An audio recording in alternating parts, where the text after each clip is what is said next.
Welcome to Capitol Hill.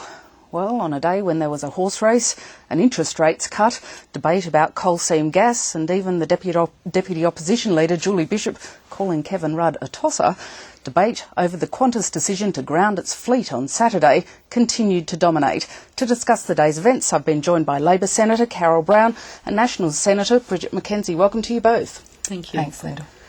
We'll first hear about who knew what when in the Qantas debate. Did anyone from Qantas speak to you or your office prior to Saturday about the possibility of a grounding? Look, the important thing is that the government was warned repeatedly by Alan Joyce of the possibility of a grounding should this dispute continue. Now, the grounding of Qantas is essentially the cessation of an essential service. That's why the government should have taken it far more seriously. That's why the government should have acted sooner. Unfortunately, what we saw was a government and a Prime Minister too scared of the faceless men of the union movement to act decisively to protect the Australian public. Mr. Abbott, the question was whether your office was forewarned of the dispute. Can you answer that? Look, my office was in regular contact with Qantas. Qantas, as anyone in Parliament House would know, have basically been patrolling the corridors of Parliament House for weeks now, alerting people to the seriousness of the dispute. Thanks very much. Thank you. Who knows what role the Leader of the Opposition played in this dispute, because he is in cover-up mode. Having screamed for the truth yesterday, having screamed for the truth, he wanted to know every word, every telephone call, every piece of legal advice, what was said to every minister in every meeting, screamed for the truth, yelled for the truth, wanted the truth, then confronted with questions about his role today, stunningly silent, stunningly silent. Carol, was there any way the government could have intervened earlier and should it have? The government's made it quite clear that up until Friday they were told that all the parties were still negotiating, and what we've seen there with Mr Abbott is to avoid a direct question as to what he knew about Qantas grounding their fleet and also what his role was in it. So I think the Australian people deserve to know what Mr Abbott knew, what his role was in the decision taken by Qantas to ground their fleet, to allow about 68,000 of their passengers, domestic and international passengers, to be left with nowhere to go. I've checked with Tony Abbott's office this afternoon, and they say the first Mr Abbott knew about it was at 4:45 on Saturday. His office knew a little bit earlier, and then they had to get the message through to him. Is the reality this simply caught everybody effectively by surprise? Well, you would have to wonder why Mr Abbott couldn't answer that question himself. Why, when he was asked, was he stunningly silent? Why wasn't he asked? Bridget, if I could ask you, is it the case that governments should intervene in these sorts of disputes, or should have intervened before Qantas got to the decision to ground its fleet? Well, I think it's a really good question, Linda, and I think this is an example of how the Fair Work legislation actually works in reality when we're trying to balance an EBA negotiation with the sustainability of the business model of one of our national icon businesses. And I think we've all been aware of the problems that have been brewing and the problematic nature that that's been having on the business itself. I think the only stunning silence was Julia Gillard's silence in the 3 hours where she did know that this was going to be the action that the Qantas board had taken, and that she did not make any steps to actually attempt to bring the parties together and find a solution. That's absolutely incorrect. What was clear is that on the Friday before, the government was told that they were still negotiating, and what we had seen in terms of strike action we've had pilots wearing red ties. We've had 1 hour lockout. We've had some action by baggage handlers.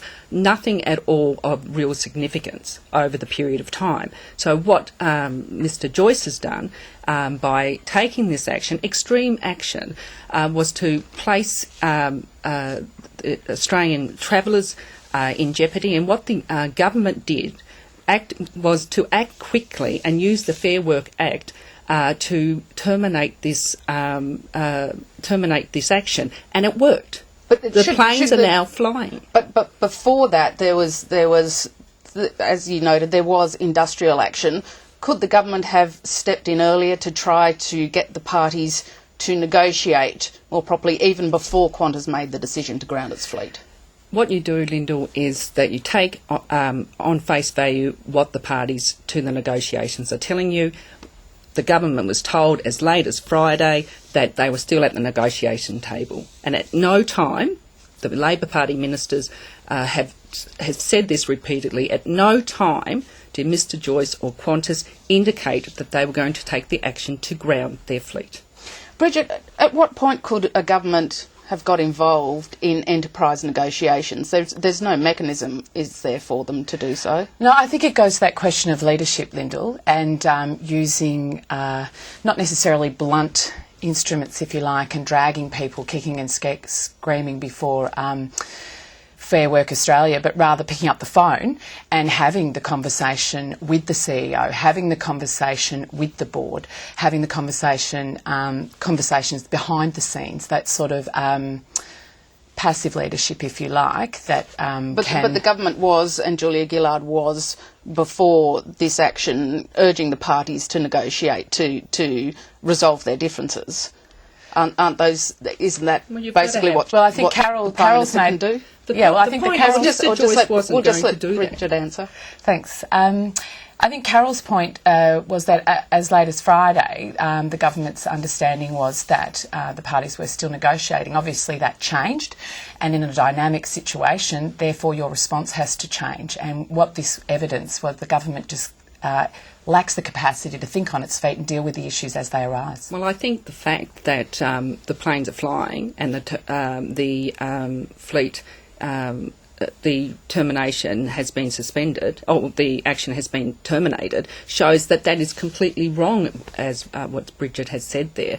What we've done, and we were told, I think Minister Albanese indicates that he was told by Mr. Joyce around 2 p.m. on Saturday, and we received legal advice, and we proceeded to seek to terminate the action.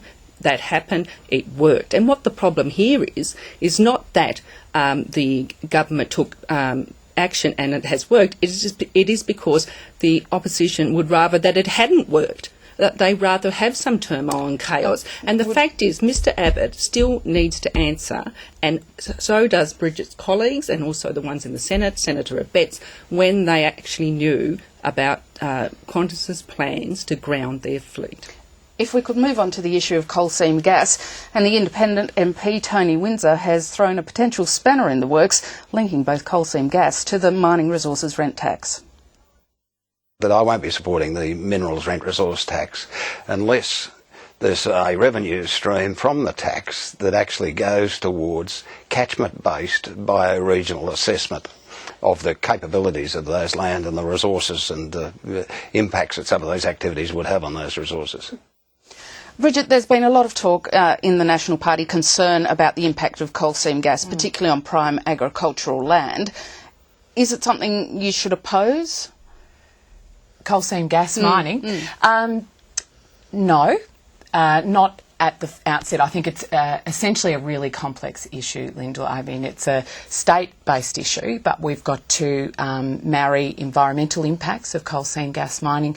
We've got to appropriately use our prime agricultural land and our water resources, and also not neglect the fact that the economic development that these sort of projects can bring to regional areas. So it's about actually bringing all those together and finding a balanced approach. The ad hoc approach of state governments and the development of the industry over the recent years has meant that that's just not happening on the ground, and farmers' rights are being trampled on, as have there's been severe environmental impacts. The Nationals have instigated a Senate inquiry into this issue. It's reporting at the end of the year. It's going to look into all these issues, and I'm looking forward to a holistic response once we get those findings. Carol, Labor MPs are going to have a briefing, or there's a briefing open to them by the CSIRO tomorrow on coal seam gas. Is this one of these issues which has really crept up on federal politics, and now it's being much discussed and potentially, as we saw from Mr Windsor, could have an impact on his vote on the mining tax?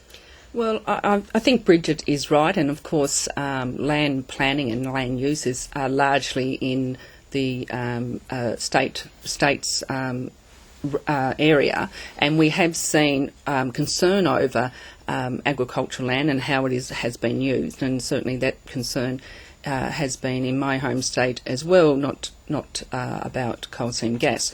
But what we are hoping to achieve through Minister Ferguson is to have a uniform approach to land planning, and also indeed into coal seam gas. So Minister Ferguson will, through the Ministerial Council, attempt to have uniform planning issues agreed upon by the states. So hopefully that will help make sure that people understand their obligations, and the regulations are more uniformed. It was a matter of debate in both the Labor and Coalition party rooms today. In the Labor Party, it seemed to be people seeking information. In your party room, Bridget, people with quite different views on this issue. Do you think people haven't made up their minds yet on this one? Well, I think, like I said earlier, the complexities of the issue and the ad hoc nature that state governments have allowed these developments to take place, and the impacts that they've had on the land, and the compensation that actually farmers are getting. At the end of the day, we've got coal seam gas miners flipping the farmer 74 cents out of the $1,000 they've just made off their property. So I think there's some real issues around who has the negotiating power in that relationship, and there are serious issues that we have to fix.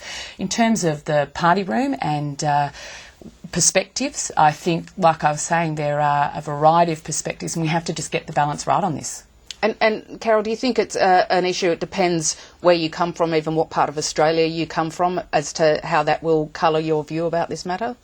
Well, I think that is correct. Obviously, members of the House of Representatives will look after their own areas, and coal seam gas is not an issue really in Tasmania, but the use of agricultural land has been in terms of not only mining but also in urban development. And do you agree with Tony Windsor? Do you think it's suitable for Tony Windsor to trade off coal seam gas and mining and the mining tax? I think that the Australian government will obviously have consultations and appropriate discussions with Mr Windsor over this issue. I mean, this is an issue that concerns many members and senators, as we've heard from both sides of government, and of course the Greens. So it's obviously an issue that we do need to have a lot more discussions about. Terrific. Carol Brown and Bridget McKenzie, we've run out of time. We'll have to leave it there. Thank you very much for your time. Thank you. Lyndall. Thank you.